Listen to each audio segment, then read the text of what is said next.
Chelsea are currently ranked 10th overall in the English Premier League, and this makes us wonder, does Pochettino deserve to be sacked? Is Nicolas Jackson really underperforming, or are there other underlying reasons? Well, that's what we're going to address and discuss about on our very first podcast.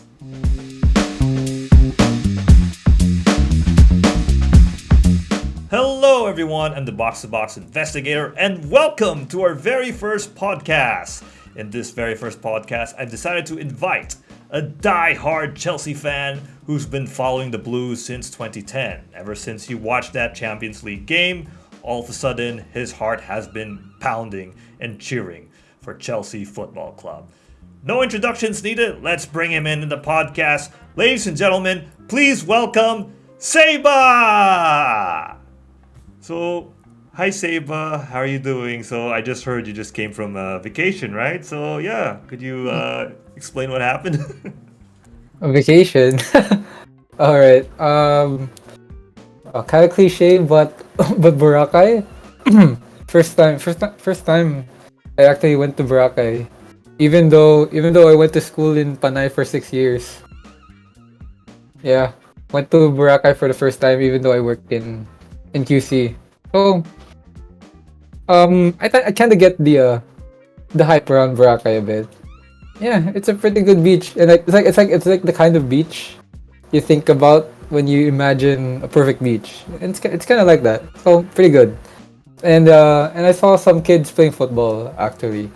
Not as much as I would have expected, but it's still good to see kids play football. That was your first Yeah, time? that's about it. Really? Yeah, That dude. Yeah, Oh wow, yeah, okay. yeah, Okay, so anyway, so yeah. since you've been to Boracay, and I guess I'm kind of curious, like in Boracay, did you watch Chelsea games there? Oh, there weren't. I don't think there were any games that time. That weekend. What day was that? Let me check. Let me check. Yeah, yeah, 20. I think that was like the friendlies, right? If I'm not mistaken. Wait, what day? What day did I go? Wait, when was this Preston game? Oh, Preston Sunday. game. Oh, Okay. okay. There was this Preston game. Yeah, but it was like I like some weird time in the morning, so I wasn't able to watch it. Oh, all right. Yeah, Okay, I yeah, see. yeah, yeah, yeah, yeah. And then the first game of the season was against Middlesbrough. Yeah. That was League Cup.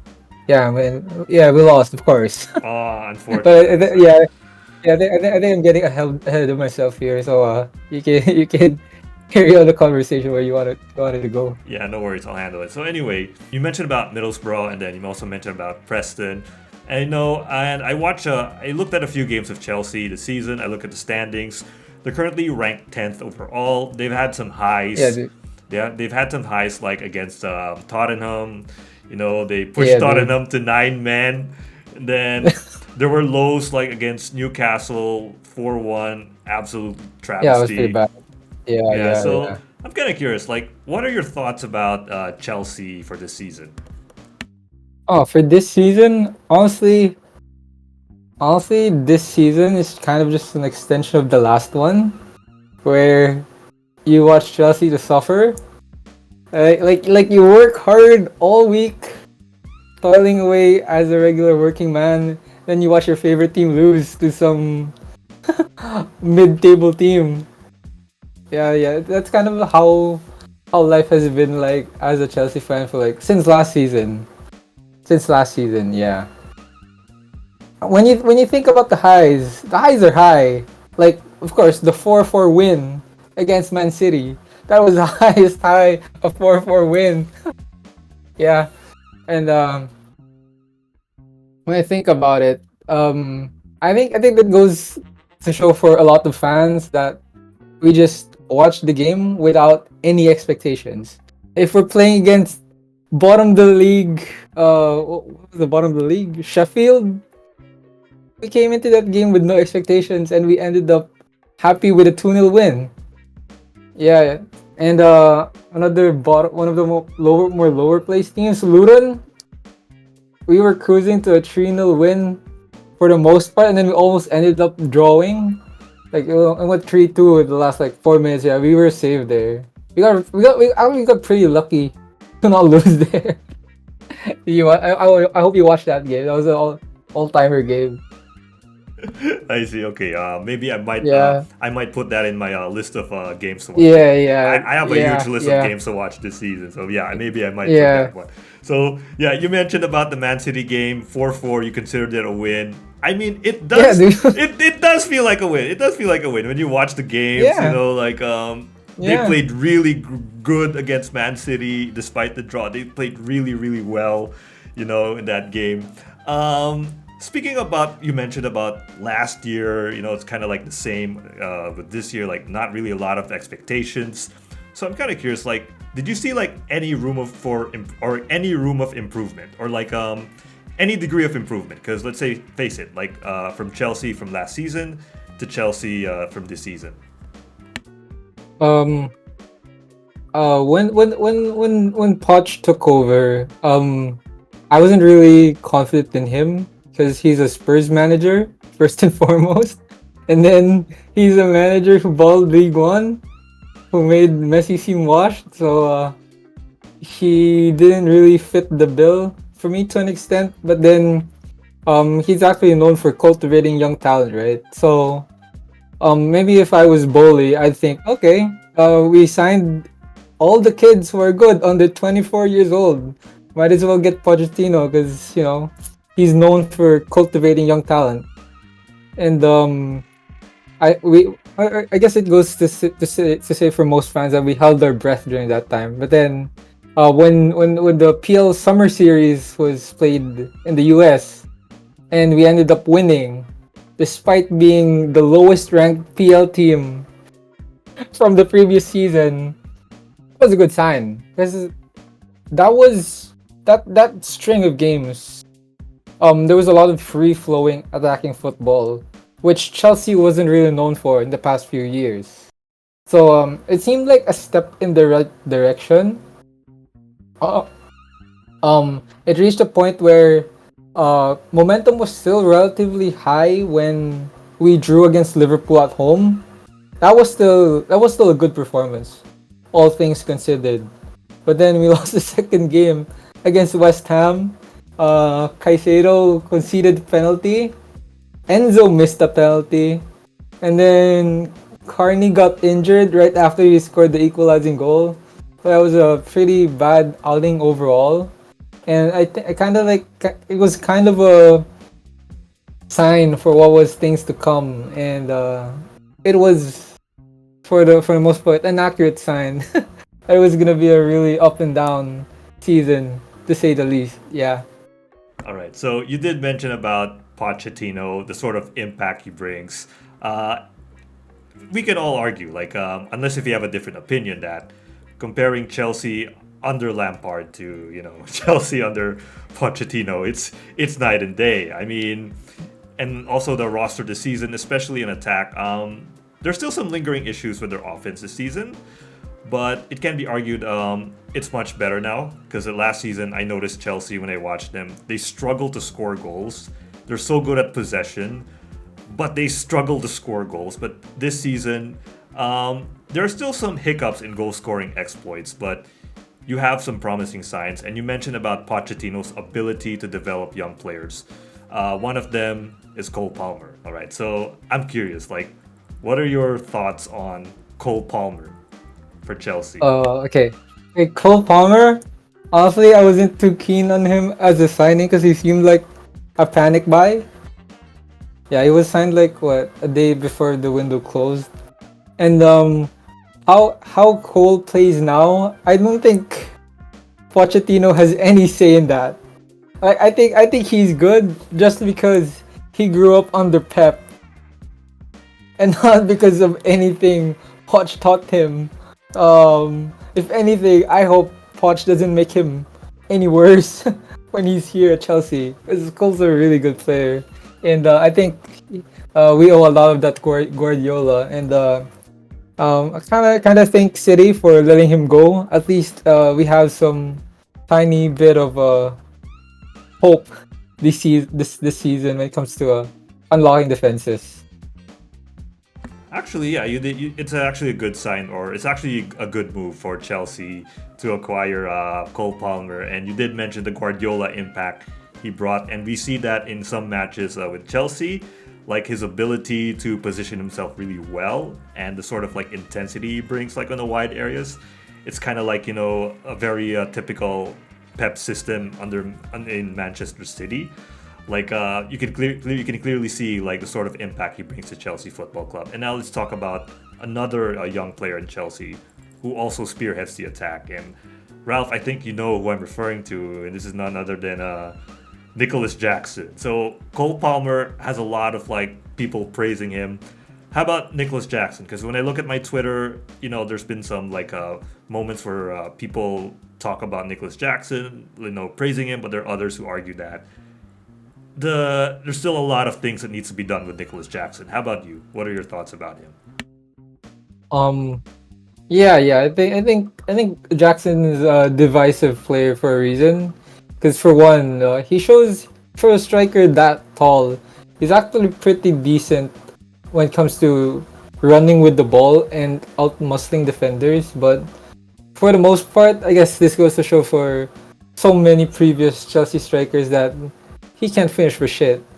Like he's had like a really hard time finishing off his chances. Like I feel like he has I think he's pretty high up on top on the XG charts, but then he's underperformed it by like what 3 or 4 goals, and you can see it every game where almost every game he misses a big chance.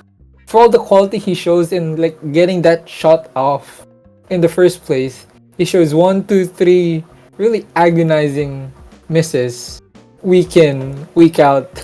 So I guess that's the kind of a cursed life Chelsea spectator needs to accept for the rest of the season, and hopefully just until the rest of the season.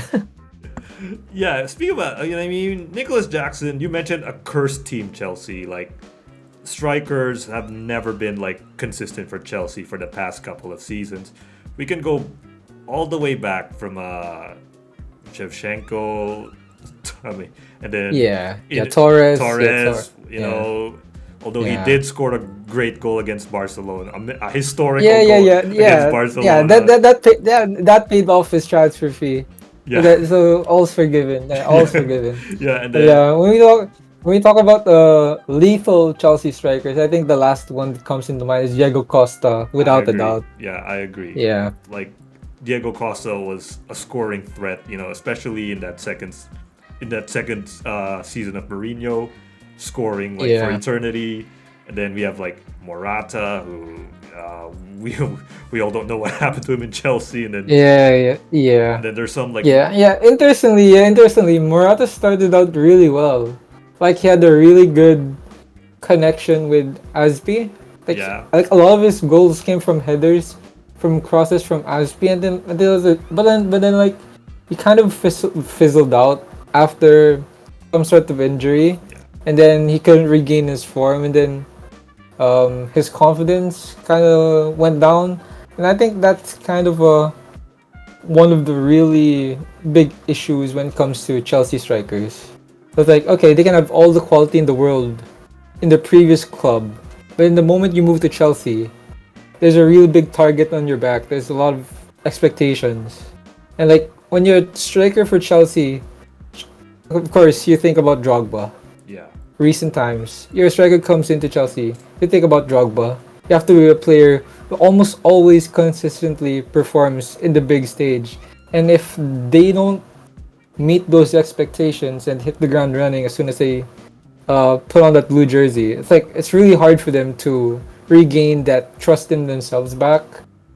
A scene from one of the more recent big signings is in Werner, because he was lethal when he was in the Bundesliga, and then he kind of didn't really find his scoring boots at all at Chelsea, and he's another one of those players who showed promise when it comes to getting into dangerous positions and just never finishing off those chances. Yeah, I actually agree. Although he did have his moments in Chelsea, but Yeah, but I agree with you. There were some really, really big misses from Timo Werner when he was still playing for Chelsea. Like I could imagine Chelsea scoring like goals with Timo Werner for eternity if he made those chances count. Although he was actually integral in one of Chelsea's Champions League runs. So because of his impact, Chelsea was able to return back to the European glory days. Yeah, Yeah. yeah. You did mention the pressure of being a Chelsea striker, and yeah, Lukaku somewhat succumbed to that when he returned to Chelsea, and then now Nicolas Jackson. May I ask, like Nicolas Jackson started off as a winger. Like, would you say that would be a pretty would you say it's excusable for him?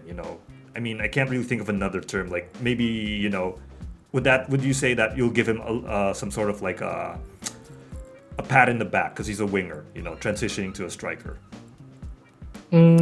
All things considered, you gotta talk about the recruitment policy in place when it comes to the signing of Jackson. Because okay, he's a promising talent.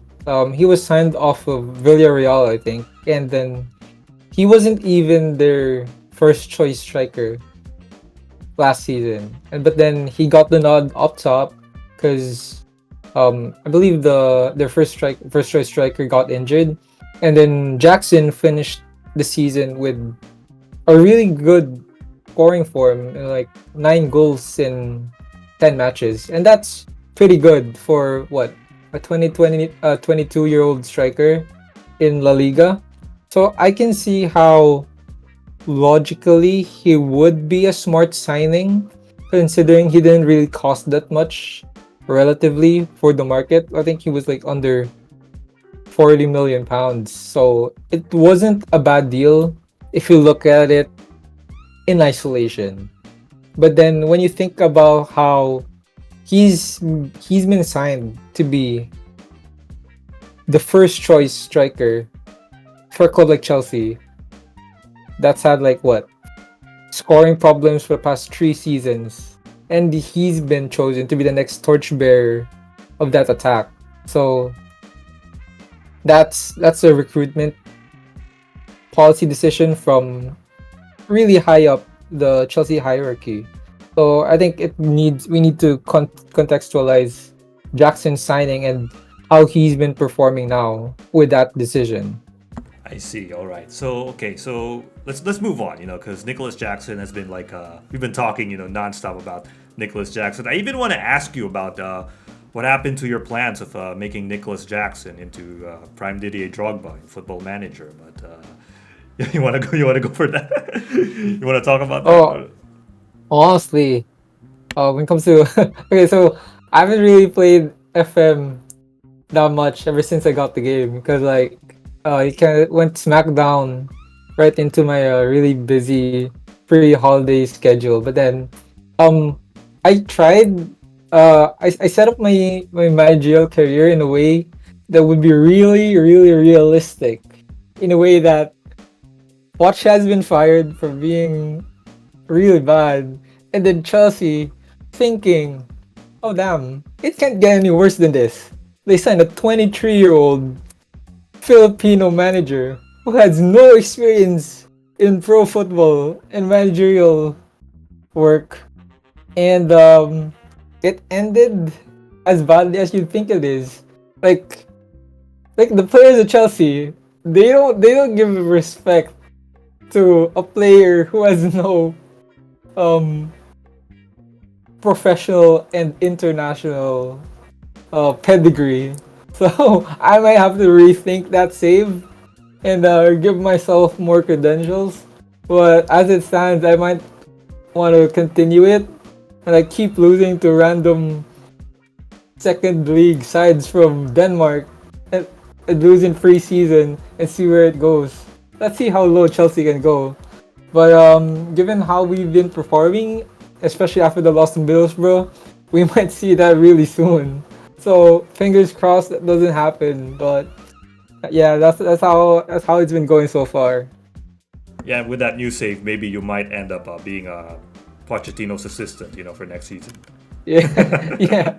All right. Okay, let's move on now. All right. So let's talk about Chelsea's midfield as of this moment. All right, so right now we see Moises Caicedo, we see Enzo in their deeper areas. I mean, people would argue he's better suited to be played or placed up front, but right now we're seeing him in the deeper areas. You see Conor Gallagher up front. So I just want to know your thoughts about this midfield trident that has proven to be like successful for Chelsea, or that's proven to be like the best option for Chelsea this season. What can you say about that? Oh, so as you said, right? You're right. The go to midfield trio when everybody's fit is Enzo, uh, Caicedo, and Gallagher. Because Alavia still have the picture because he's still injured. He made like one cameo, but then came to like pick up a knock again. But so as you can see, going back to the established three, the past few months it seems like Pochettino has been experimenting with, instead of Gallagher as the most forward player, he kind of like tries throwing Enzo in as sort of a 10, with Caicedo and Gallagher playing deeper. And that has not sat well with the fans because you make Enzo a center point of attack in the more crowded position up top in the half space as a 10, where he isn't able to utilize his long range passing and um his dictate, like you don't he hasn't been allowed to like dictate the game as he sits fit when he's that far up top. And what happens is it's another um negative aspect is that it puts Gallagher further back. And like he kind of like switched Enzo and Gallagher's places at sometimes. And as we all know, Gallagher isn't the best at dictating play and setting up the tempo. So it's kind of it raises question marks on Pochettino on why he sets up the midfield in that way. And he's done that multiple times, and that has hardly bore any fruit attacking wise. So that's one of the really questionable things, personally, that Pochettino has done about this midfield, and using one of the most expensive players of all time, for that matter. Like we can go as far as branding it as misusing a 100 million pound player is kind of absurd, to be honest. Yeah, I actually agree. That was very questionable because I remember watching Gallagher, in that Liverpool game, very first game. He would look very shaky in the deeper areas, like when he's being pressed. And if you're a midfielder positioned in the deeper areas, you have to be very calm and composed. But Gallagher was turning the ball over, which led to some chances for Liverpool. That was really risky. Yeah, I agree with you. Like, I thought putting Gallagher up front was the best decision because Gallagher is a player for me who's really good at linking up, from like deeper areas to advanced areas. That's his biggest strength. And I don't really see him as a tempo setter, as you mentioned earlier. He's not a tempo setter. Enzo is more of the tempo setter, and we've seen numerous instances in the deeper areas where his long passes has been very lethal. And I believe Enzo can actually make an impact up front, but he needs to be complemented with another midfielder who can somewhat operate like Enzo. And Gallagher isn't that person to synergize well with Enzo from the deeper areas. So we already talked about some of the key contributors for Chelsea this season. I just want to know, Ralph, Seba, I mean, is there any other players besides the ones we talked about that for you stood out for this season? Stood out when it comes to standing out. We've seen more of Mudryk. We've seen more starts from Mudryk this season compared to the last one. And for a player like him, he's also really young. He's barely had any first division experience when he was at Shakhtar. And then he's brought in like what? For like what, 70 million plus an additional 30 or 40 more. So like that's a huge price tag for someone that young with so little experience.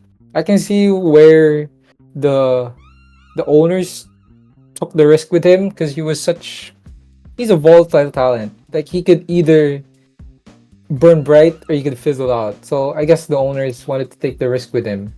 And so far, he's shown a lot of improvement compared to the previous season. Like he's been really utilizing his burst of pace. He's been using it really well to whip in dangerous crosses. But unfortunately, sometimes he's still pretty rough sometimes when it comes to dribbling inside and his shot selection because some of his shot selection has been awful.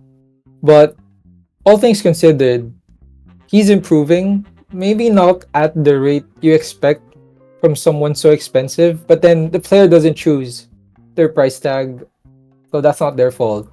But then we can see the improvement. It's just that he's been actually robbed a lot of assists the past few months because people at the center can't finish off his chances. But if that aspect of Chelsea's attack improves, Mudryk's overall image and reputation and confidence would improve, and that's something that would really benefit Chelsea as a whole.